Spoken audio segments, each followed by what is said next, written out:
भगवान गणेश जी की महागाथा। बहुत प्राचीन समय की बात है, जब शिव जी कैलाश पर्वत पर तपस्या में लीन रहते थे। पार्वती जी ने सोचा कि जब वे स्नान करें, तब कोई उनके कक्ष की रक्षा करे।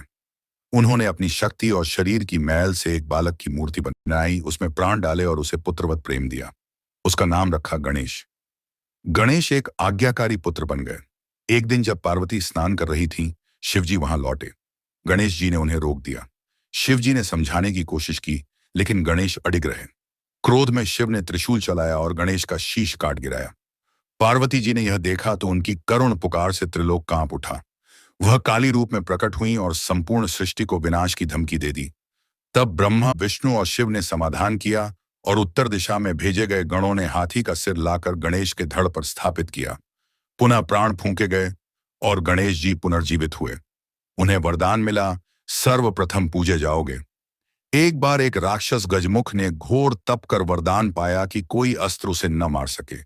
वह अत्यंत बलशाली होकर स्वर्ग तक आ धमका। देवता भयभीत हो उठे। गणेश जी ने उससे युद्ध किया, परंतु वह अस्त्रों से नहीं मरता था। तब गणेश जी ने अपने दांत से उसका वध किया। गजमुख ने पश्चाताप किया। गणेश ने उसे क्षमा कर दिया और मूषक बनाकर स्वयं का वाहन बना लिया।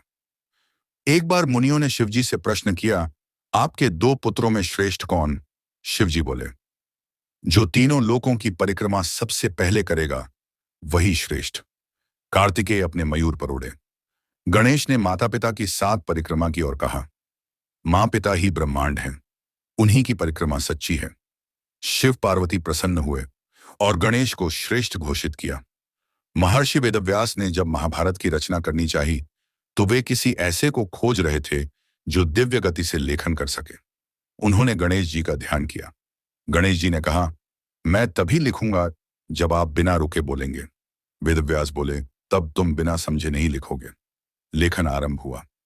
कभी कभी वेदव्यास कोई जटिल श्लोक बोलते, जिसे समझने में गणेश जी को क्षण भर लगता, और तब तक वेदव्यास अगले श्लोक की रचना कर लेते। एक बार लेखन करते समय उनकी कलम टूट गई। उन्होंने अपना एक दांत तोड़कर लेखन जारी रखा, इसीलिए वे एक दंत कहे जाते हैं। तुलसी जी ने गणेश जी को विवाह हेतु प्रस्ताव दिया। गणेश जी ने अस्वीकार किया।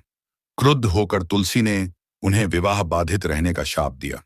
गणेश जी ने भी तुलसी को शाप दिया, तुम विवाह नहीं कर सकोगी और मेरी पूजा में तुम्हारे पत्ते वर्जित होंगे। कुछ पुराणों के अनुसार बाद में गणेश जी का विवाह रिद्धि और सिद्धि से हुआ, जो ब्रह्मा जी की मानस पुत्रियां थीं। इनसे उनके 2 पुत्र हुए, शुभ और लाभ। एक बार एक गरीब भीलनी ने गणेश जी की मूर्ति को केले के पत्ते से सजाया और जंगल के फल फूल चढ़ाए। गणेश जी इतने प्रसन्न हुए कि स्वयं प्रकट होकर उसे दर्शन दिए और उसके सारे कष्ट हर लिए। एक युवक पुंडलिक अपने माता पिता की सेवा करता था। गणेश जी उसका परिश्रम देखकर इतने प्रसन्न हुए कि बोले, जो माता पिता की सेवा करता है, वह मुझे पा लेता है। गणेश चतुर्थी पर गणेश जी की स्थापना कर 10 दिनों तक पूजा की जाती है। मोदक, दूर्वा और लड्डू चढ़ाए जाते हैं। 10वें दिन उनका विसर्जन होता है। यह दर्शाता है कि जीवन में उत्सव क्षणिक हैं, पर स्मृतियां शाश्वत हैं। 1. सुमुख सुंदर मुख वाले। 2. एक दंत एक दांत वाले। 3. कपिल सांवले वर्ण के। 4. गजकर्णक हाथी जैसे कान। 5. लंबोदर विशाल पेट वाले। 6. विकट विकराल रूपधारी। 7. विनायक सभी विघ्नों को हरने वाले।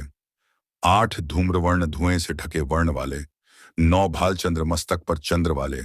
10. वक्रतुंड टेढ़ी सूंड वाले। और 11. गणाध्यक्ष गणों के स्वामी। 12. गजानन हाथी मुख वाले।